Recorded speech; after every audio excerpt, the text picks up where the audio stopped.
Уалиханов жаңағы Черняевпен екеуі бірге оққан кезінде, қазіргі бізде мына Өзбекстан мен Қазақстанның ортасындағы шекарада Черняев станциясы деп аталады ғой. Мен әлі күнге дейін таңғаламын, неге ол сол Черняев ретінде қалдырды. Кезінде Черняев біздің мешіттерді зеңбірекпен атқан адам, және де Шоқан, яғни оңтүстікке бара жатқанды, Черняевтің оңтүстікке бара жатқандығын білгенде, Шоқан негізі Черняевпен амандасамын деп барған арнайы.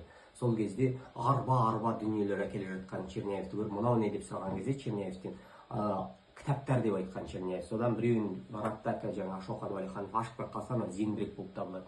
Содан екеуі келіспейді.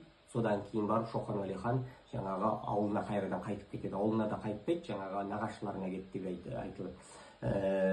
Осыдан кейін жаңағы Шоқан Уалихан, Черняев Шымкентте жаңағы 3000 адамды атып өлтірген.